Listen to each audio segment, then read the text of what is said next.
오늘날은 지식의 시대입니다.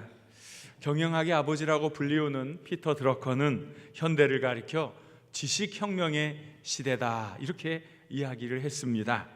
지식이 사회 모든 분야에서 변화와 가치를 가져오기 때문에 지식혁명의 시대에 살아남기 위해서는 해당 분야의 전문 지식을 습득해야 한다 이야기했습니다. 지식은 우리에게 맡겨진 일을 잘 처리할 수 있는 전문적 기술과 응용 능력을 말합니다. 그래서 좋은 직업을 얻고자 하는 사람은 정말 지식을 쌓기에 부족함이 없어야 되겠지요.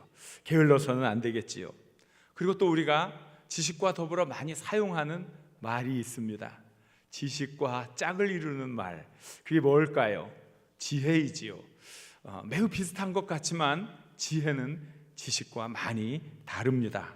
왜냐하면 지혜는 지식을 활용할 수 있는 능력이기 때문에 그렇습니다.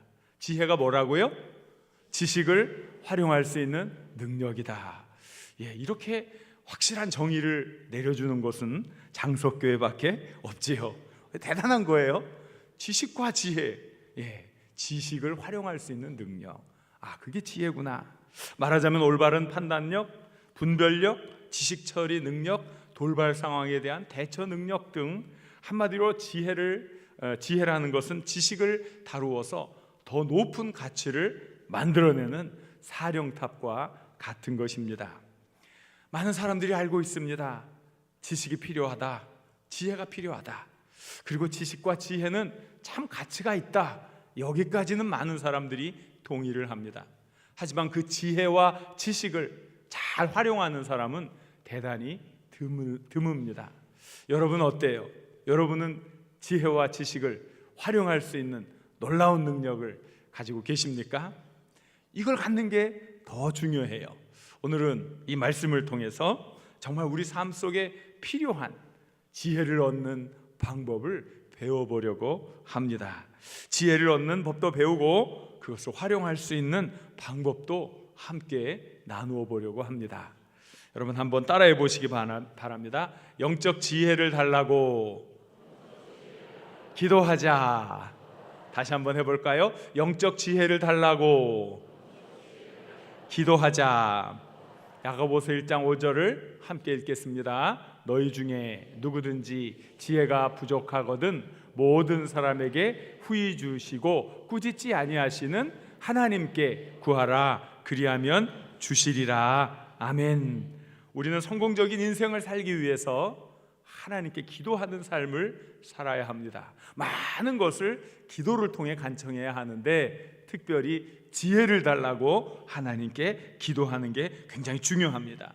이 지혜는 우리가 이 땅을 살아나가는데 대단히 필요한 것들입니다. 과학적인 지식, 그리고 이 땅에 필요한 것들을 잘 활용해서 새로운 가치를 만들어내는 지혜, 이런 것들이 필요하지요. 그러나 거기서 멈추어서는 안 되고 영원한 가치를 소유하게 하는 지혜도 구해야 하는 것입니다. 말하자면 이 세상을 살아나가는데 유용한 것뿐만이 아니라 영생을 얻는데 필수적인 지혜를 얻어야 합니다. 그런데 이 지혜는 세상에서 구할 수가 없습니다. 이 지혜는 오직 하나님을 통해서만 얻을 수 있습니다. 그래서 우리는 기도해야 하는 거예요. 그래서 우리는 신앙생활을 해야 하는 거예요. 자, 이 세상에서 필요한 많은 지혜들, 그것도 우리가 얻어야 되지요. 성경의 이야기 중에, 성경의 많은 내용들 중에 지혜로운 사람, 지혜의 대명사로 등장하는 사람이 있습니다. 그 사람은 왕이었어요. 그 사람이 누구죠? 솔로몬입니다. 솔로몬이 어떻게 이렇게 지혜로웠는지, 얼마나 귀한 부귀영화를 누렸는지 그에게는 전무후무라는 말이 뒤따랐어요. 전에도 없었고 후에도 없었다. 그가 누린 그 영광이 너무나 엄청났기에 그 전의 왕들도, 그 이후의 왕들도 그와 같은 축복을 누리지 못했다 하는 것이지요. 근데 어떻게 그가 그런 큰 축복을 누릴 수 있었습니까? 핵심을 알았어요. 그리고 핵심을 구했어요. 솔로몬이 하나님께 정성을 다한 일천번제를 드렸습니다. 귀한 정성이 함께 있는 그 제사를 하나님이 받으시고 밤에 꿈 중에 나타나가지고 솔로몬에게 물었습니다. 내가 내게 무엇을 줄지 내게 구하라. 그랬을 때 솔로몬은 참 지혜로웠어요. 이미 지혜를 가지고 있었던 거예요. 이런 것을 하나님께 구했다는 게 참 대단하지요. 저는 보잘것없는 존재입니다. 많은 백성들을 재판할 지혜와 능력이 없습니다. 듣는 마음을 종에게 주사 주의 백성을 재판하여 선악을 분별하게 하옵소서. 핵심적인 것을 안다는 게 대단한 실력이에요. 또 핵심적인 것을 구한다는 게 이게 참 엄청난 실력이에요. 사실 이미 솔로몬은 대단한 경지에 이른 지혜자였지요. 그런데도 불구하고 하나님, 이 백성을 잘 다스릴 수 있는 지혜를 주십시오, 이렇게 기도했어요. 하나님이 너무나 기뻤어요.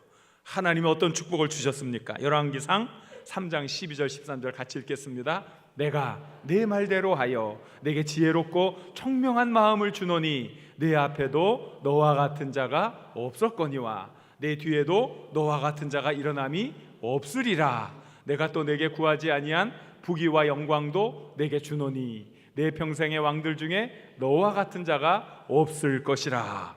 와, 정말 잘 핵심적인 거, 중요한 거 구했더니 다른 건 다 따라온 거예요. 그러니까 하나님이 다 주시는 거예요. 저는 솔로몬이 구한 지혜를 국가 경영 능력이라고 생각해 보았어요. 국가를 잘 인도해 나갈 수 있는 능력, 판단력, 통솔력, 행정력, 뭐 이런 것들이죠. 그는 자신이 왕으로 어떤 일을 해야 하는지, 왕으로 통치를 하기 위해 어떤 것이 필요한지를 잘 알고 있었기에 바로 그 핵심을 구했던 거예요. 참 지혜로운 기도였던 거예요. 그래서 솔로몬은 복을 받지 않을 수가 없었어요. 그렇잖아요. 핵심만 딱 잡으면 다른 축복은 다 끌려오게 되어 있어요. 그런데 핵심 안 잡고 언저리에서만 맨날 맴도는 사람은 이게 핵심을 못 잡으니까 이게 뭔가를 이룰 수가 없는 거지요. 그래서 우리가 정말 중요한 일을 하려면은 중요한 것이 무엇이냐, 핵심이 무엇이냐, 그걸 알고 그거를 구하는 사람이 돼야 해요. 이게 정말 지혜지요. 그런데 우리가 하나님께 구해야 할 지혜, 물론 솔로몬과 같은 지혜도 구해야 합니다. 하지만 거기서 멈추면 안 되고 그 이상의 지혜를 구해야 해요. 이번 특별 새벽 기도의 기간 중에 제가 말씀드렸어요. 성경에는, 구약 성경에는 예수님을 예표하는 지혜가 등장한다 말씀드렸지요. 잠언 8장 22절부터 31절인데 내용이 너무 많아서 중간중간 잘 한번 읽어보도록 하겠습니다. 우리 같이 읽겠습니다. 여호와께서 그 조화의 시작 곧 태초에 일하시기 전에 나를 가지셨으며, 거기까지만 해볼까요? 다시 거기만 비춰주세요. 여호와께서 그 조화의 시작 태초에 일하시기 전에 나를 가지셨으며, 나를 가졌대요. 여자분들이 결혼을 하면 뭘 한다고 그래요? 임신한다고 그러잖아요. 근데 나 임신했어요 그러기도 하지만 뭐라 그랬어요? 뭘 해요? 아기 가졌어요, 그런 얘기 하죠. 바로 이런 거예요. 하나님께서 지혜를 태초에 모든 것을 만들기 전에 이미 지혜를 잉태하고 계셨다 하는 뜻이에요. 자, 그 다음에 한번 또 계속 읽겠습니다. 만세전부터, 태초부터, 땅이 생기기 전부터 내가 세움을 받았나니. 지혜는 모든 것이 있기 전에 이미 세움을 받았다는 거예요. 그 다음에 또 건너가서 띄어서 그가 하늘을 지으시며 궁창을 해면에 두르실 때에 내가 거기 있었고, 이 우주 만물이 창조될 때 누가 있었어요? 이미 지혜가 거기 있었다는 거예요. 또 읽겠습니다. 또 땅의 기초를 정하실 때에 내가 그 곁에 있어서 창조자가 되었다는 거예요. 창조자가 되어 날마다 그의 기뻐하신 바가 되었으며 항상 그 앞에서 즐거워하였으며 사람이 거처할 땅에서 즐거워하며 인자들을 기뻐하였느니라. 지혜는 하나님이 만물을 창조하기 전에 이미 존재하고 있었던 거예요. 그리고 하나님과 더불어 창조의 사역을 감당하셨던 거예요. 이 지혜가 누구를 말합니까? 여러분, 이 지혜가 누구를 말한다고요? 예수님을 말하는 거예요. 예수님, 이게 지혜의 기독론이라. 따라해 보세요. 지혜 기독론. 예, 지혜 기독론. 이게 바로 지혜 기독론. 요한복음 1장에서는 말씀이 태초에 계셨어요. 하나님과 함께 계셨어요. 그걸 가르쳐서 로고스 기독론이라고 그래요. 한번 따라해 보세요. 로고스 기독론. 로고스 기독론. 예, 말씀. 이 로고스가 말씀이거든요. 그 예수님이 계셨다. 그러나 또 구약의 이 내용에는 벌써 하나님 지혜로 선재하시는 우리 예수님을 이렇게 예표해주고 있는 거예요. 이 지혜가 사람들을 부르는 거예요. 초청하는 거예요. 잠언 8장 32절 말씀 같이 읽겠습니다. 아들들아, 이제 내게 들으라. 내 도를 지키는 자가 복이 있느니라. 35절 36절 말씀 같이 읽겠습니다. 대저 나를 얻는 자는 생명을 얻고 여호와께 은총을 얻을 것임이니라. 그러나 나를 잃는 자는 자기의 영혼을 해하는 자라. 나를 미워하는 자는 사망을 사랑하느니라. 자, 그래서 우리가 구해야 할 많은 지혜는 이 땅을 살아갈 수 있는 지식과 지혜, 물론 그걸 구해야. 하지만 거기에서 멈춰서는 안 되고 예수 그리스도를 얻는 기도를 해야 할 줄로 믿습니다.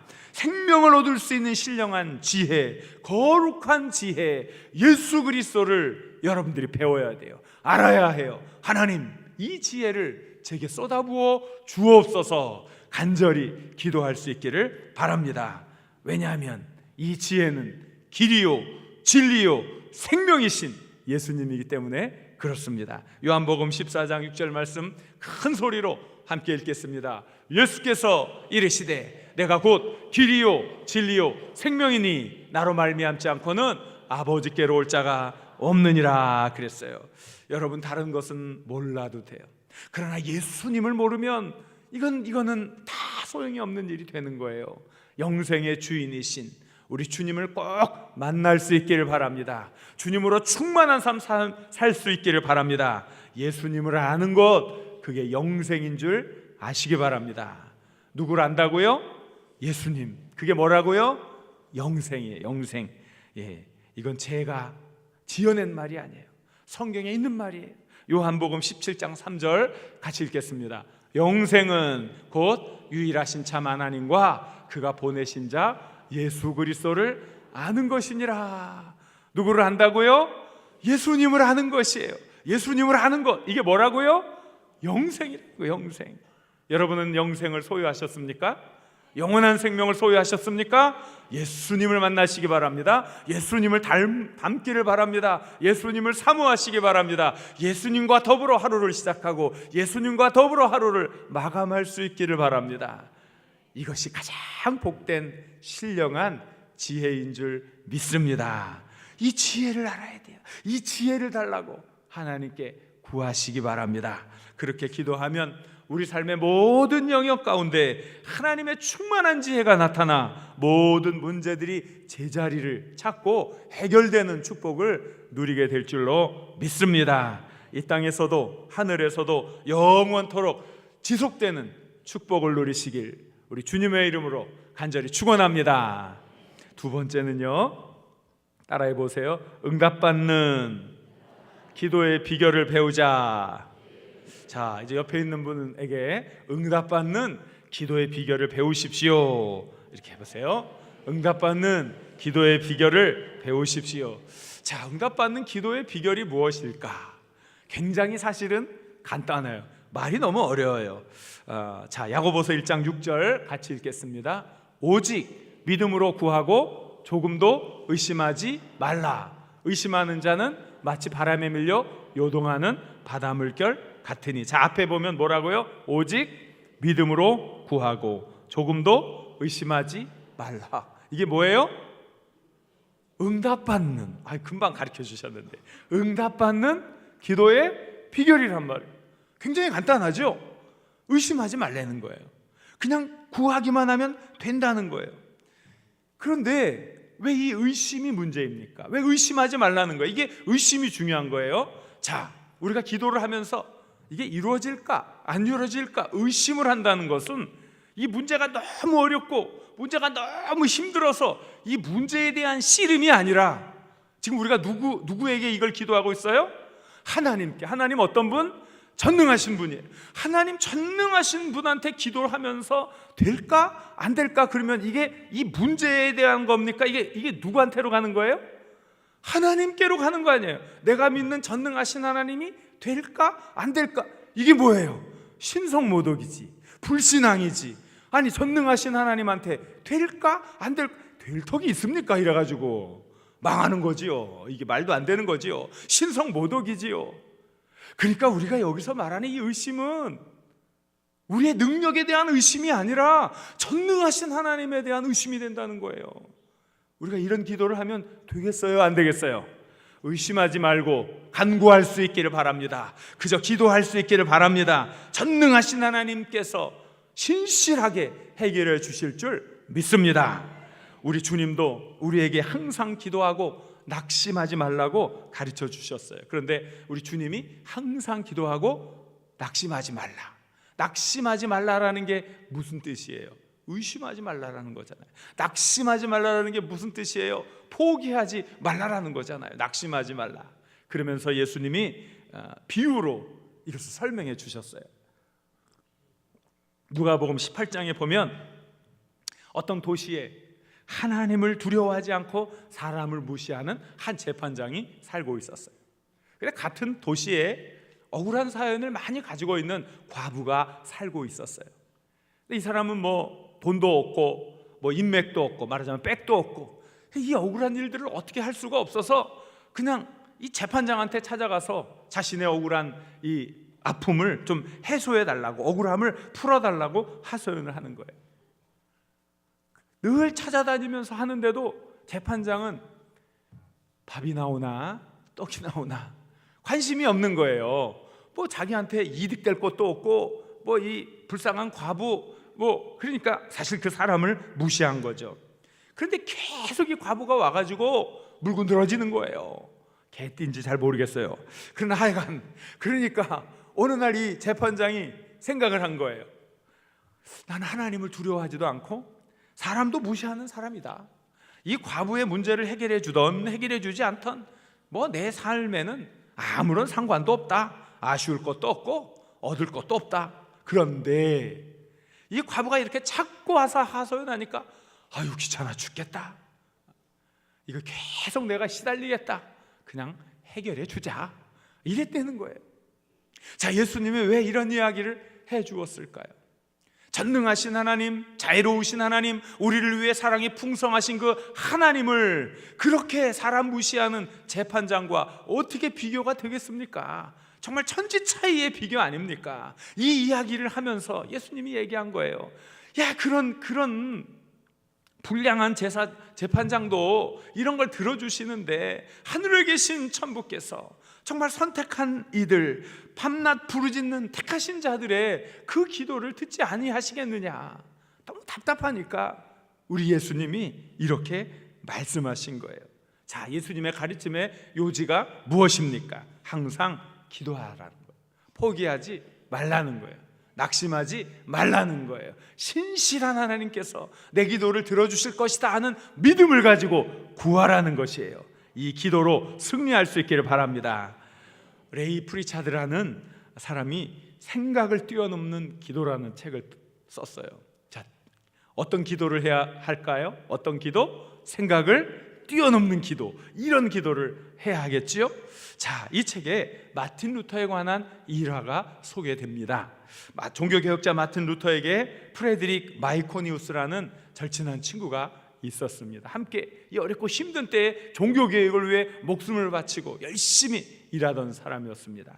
1540년 마이코니우스는 병들어 죽을 날이 얼마 남지 않았다는 것을 깨닫게 되었습니다. 그는 절친한 친구 마틴 루터에게 이제 마지막 작별을 고하는 편지를 보내게 됩니다.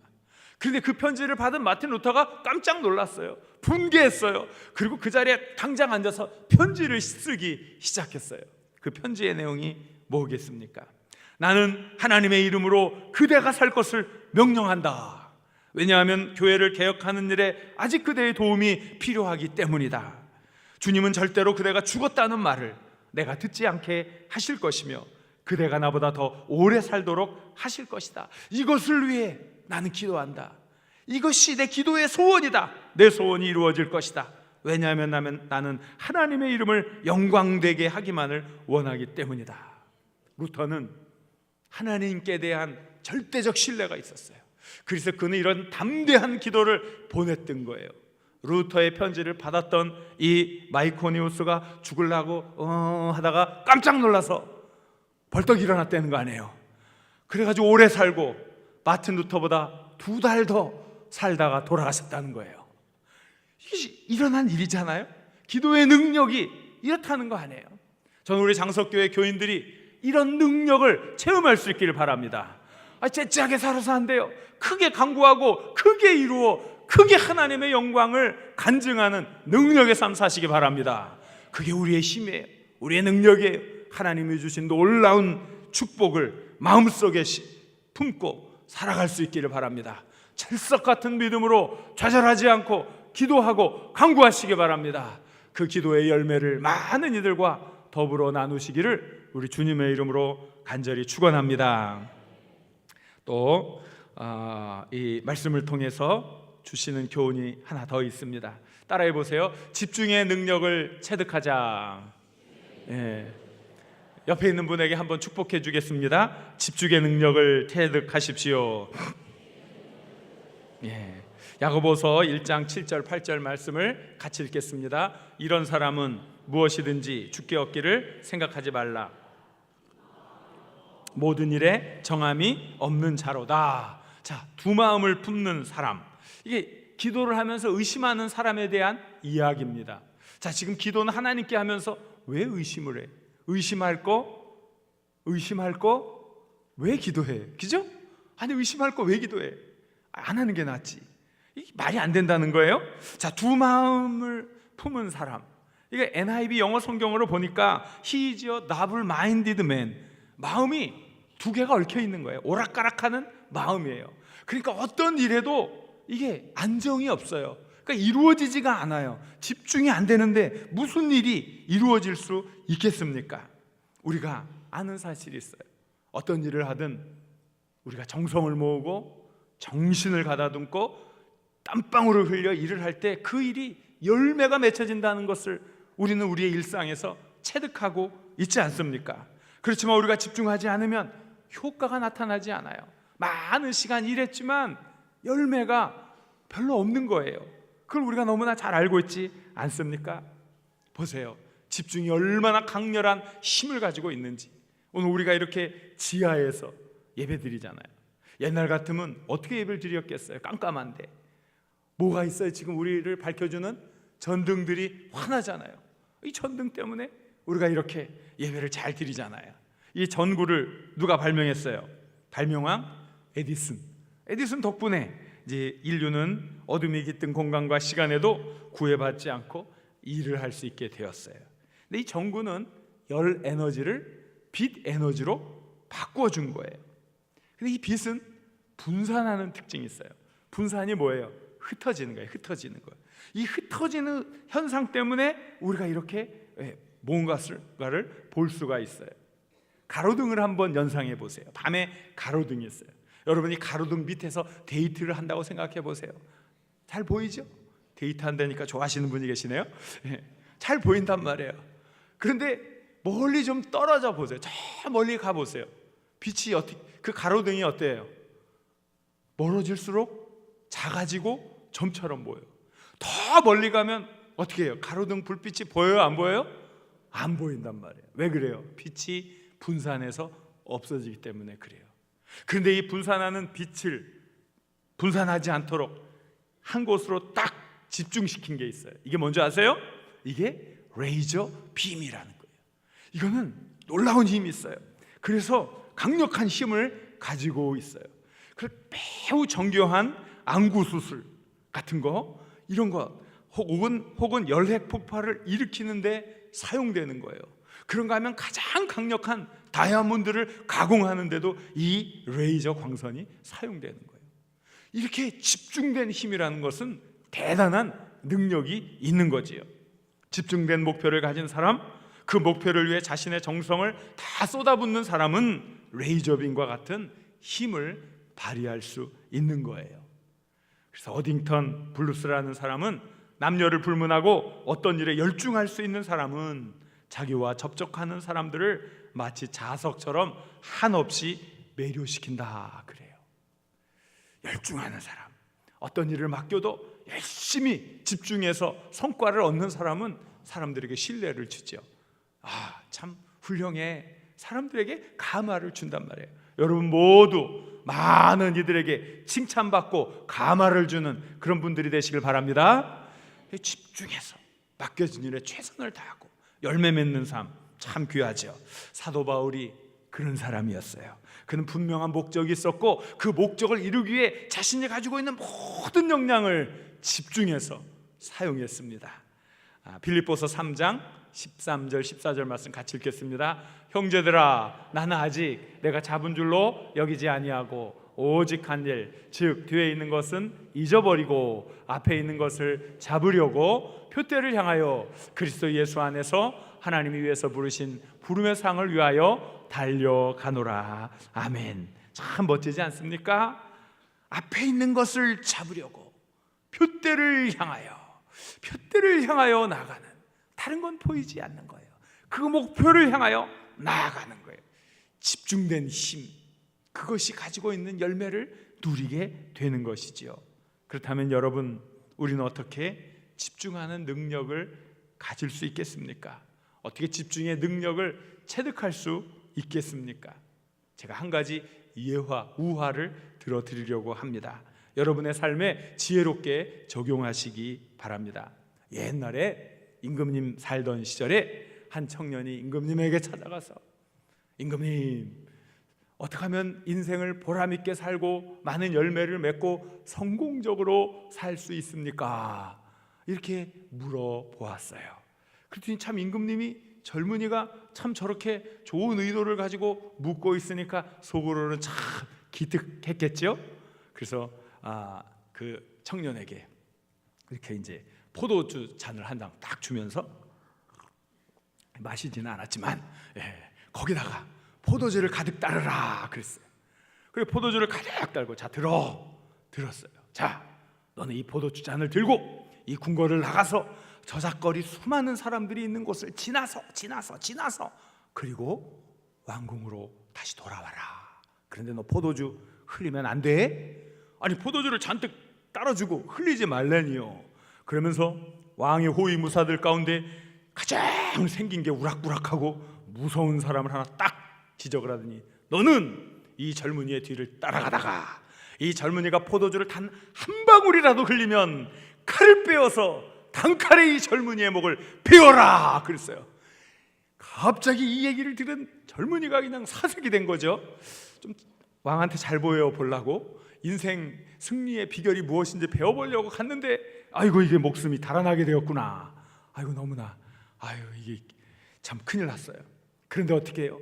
이제 임금님이 가라고 하시니 그냥 부들부들 떨면서 이 청년이 이 포도주 잔을 들고 이 왕궁을 나가가지고 이 저작거리 수많은 사람들, 이것저것 물건 파는 사람들, 뭐 개똥이도 지나가고 소똥이도 지나가는 그 거리들을 지나서 진땀을 흘리면서 정말 하나도 흘리지 않고 돌아왔어요.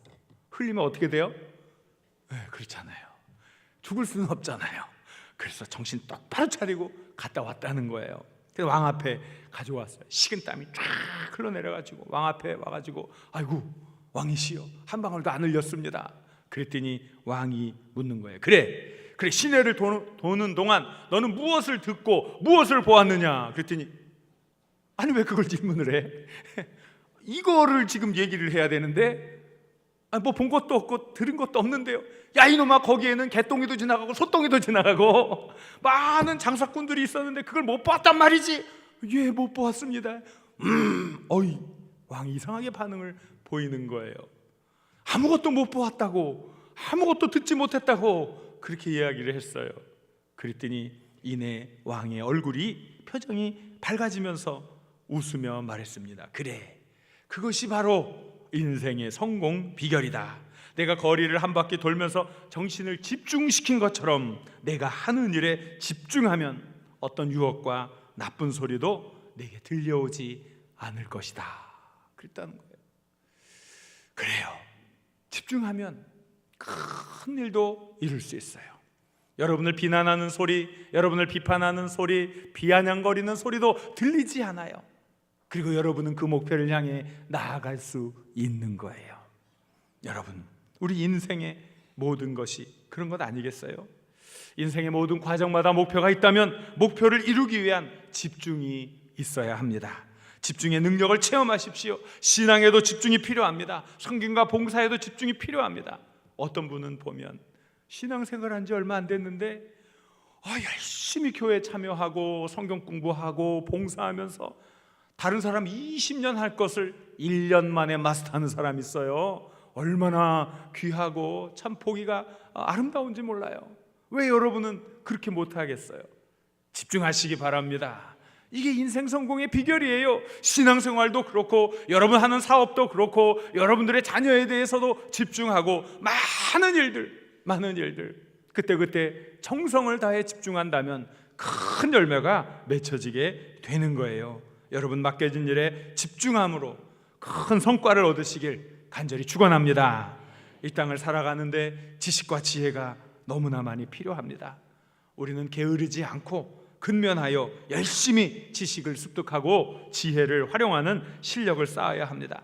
그러나 무엇보다도 중요한 지혜, 우리의 구주이신 예수님을 알아야 합니다. 예수님을 체험할 수 있기를 바랍니다. 예수님을 알게 해달라고, 예수님을 배우게 해달라고, 예수님을 닮게 해달라고 간절히 기도할 수 있기를 바랍니다. 그리고 우리가 기도할 때는 추호도 의심 없이 신실한 하나님을 신뢰하며 기도할 수 있기를 바랍니다. 응답받는 기도의 비결을 체험할 수 있기를 바랍니다. 그리고 집중이 가진 힘을 여러분 삶에 활용하시기 바랍니다. 많은 열매를 맺게 될 것입니다. 오늘 주신 말씀을 생각하며 함께 기도하기 원합니다. 하나님 함께하여 주옵소서. 무엇보다도 예수 그리스도 영생의 진리, 지식, 지혜이신 예수님을 배우는 저희들 되게 하시고 참으로 의심 없이 간절함으로 기도하여 하나님의 은혜를 체험케 하여 주옵소서. 우리 주여 한번 부르고 우리 간절히 기도하겠습니다. 주여!